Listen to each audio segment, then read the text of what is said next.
Hello दोस्तों, good evening. कैसे हैं आप सब लोग। अगर हम बात करें भारतीय शेयर बाज़ार की तो बहुत रेंज बाउंड मोमेंटम हमने भारतीय शेयर बाज़ार में आता हुआ देखा। गुरुवार को भारतीय शेयर बाज़ार अपने पॉजिटिव मूड में क्लोज होते हुए नजर आए। हालांकि बुधवार को हमने बड़ी गिरावट देखी थी, मगर थर्सडे के दिन, गुरुवार के दिन हमने भारतीय बाज़ारों में एक लोअर लेवल से रिकवरी आती हुई देखी। हालांकि हायर लेवल पे भाव टिक नहीं पाए और फाइनली भाव जहां ओपन हुए थे वहीं पे क्लोज होते हुए नजर आए। जैसे अगर हम निफ्टी की बात करें तो निफ्टी 23,962 के आसपास क्लोज हुई। बैंक निफ्टी करीबन 57,252 के आसपास क्लोज हुई। सेंसेक्स करीबन 76,741 के आसपास बंद हुआ। तो हमने देखा कि मार्केट कोशिश तो करा बट नहीं जा पाया। हालांकि अगर हम जियो पॉलिटिकल फ्रंट पे बात करें तो यूएस ईरान का जो जियो पॉलिटिकल इशू है वो कंटिन्यू बना हुआ है। हालांकि ट्रम्प साहब ऐसा कहते हुए दिख रहे हैं कि वो कह रहे हैं कि ईरान अब उनसे दोबारा बातचीत करने को तैयार है। तो देखिए यहाँ पर एक 24 घंटे के अंदर उन्होंने डील भी तोड़ दिया, डील भी जो साइन की थी वो भी टूट गई और दोबारा से ईरान वापस भी आ गया। तो बहुत अनएक्सपेक्टेड चीज़ें हो रही हैं और बहुत ऐसी चीज़ें जिस पर विश्वास कर पाना बहुत मुश्किल है। तो मार्केट अगर आप देखेंगे तो अपने फंडामेंटल पे चलेगा, जो रियलिटी होगी उसमें मार्केट प्लेस करता हुआ नजर आएगा। 24 घंटे में वॉर भी हो गई, अटैक भी होगा, सब कुछ हो गया और ऐसे में ईरान भी आ गया वापस कि भाई हम दोबारा से डील करना चाहते हैं। तो देखिए यहाँ पर मार्केट के लेवल्स पे ध्यान रखना बहुत ज़रूरी है। फंडामेंटल इस टाइम पे अगर आप देखेंगे तो हर एक घंटे में फंडामेंटल चेंज हो रहे हैं, जो न्यूज़ है वो हर एक घंटे में चेंज हो रही है। तो इसलिए लेवल्स पे ध्यान रखें, सपोर्ट रेजिस्टेंस लेवल का ध्यान रखें और उसके अकॉर्डिंग ट्रेडिंग करें।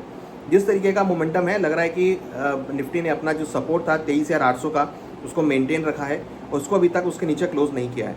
23,800 के नीचे क्लोज करेगा तो ही आगे गिरावट देखने को मिलेगी और 24,300 के ऊपर क्लोज करेगा तो ही तेजी देखने को मिलेगी।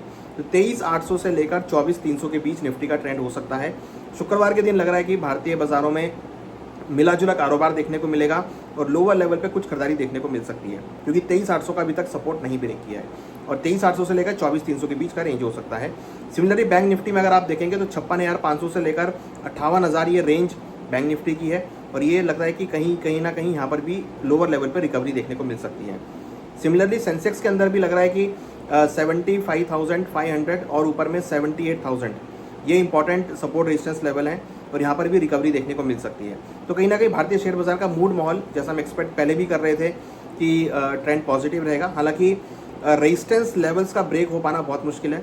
रेजिस्टेंस लेवल अगर ब्रेक होंगे तो ही आगे तेजी देखने को मिलेगी, अदरवाइज रेजिस्टेंस लेवल के आसपास आपको प्रॉफिट देखने को मिलेगी और सपोर्ट के आसपास खरीदारी देखने को मिलेगी। करना क्या है, प्राइस सपोर्ट के आसपास आए तो खरीदारी करके चले, मीन्स बाय ऑन डिप्स आपको देखने को मिल सकता है। फ्राइडे के दिन वीकेंड है, कहीं ना कहीं खरीदारी आपको देखने को मिल सकती है, लोअर लेवल पे रिकवरी आ सकती है, रेजिस्टेंस के आसपास प्रॉफिट बुकिंग देखने को मिलेगी। तो मीन्स सपोर्ट रेजिस्टेंस लेवल का आप ध्यान रखिए। न्यूज़ जो भी आए, अगर आपके पास सपोर्ट रेजिस्टेंस लेवल होंगे तो आप इजीली मार्केट में सर्वाइव कर पाएंगे, ट्रेड कर पाएंगे।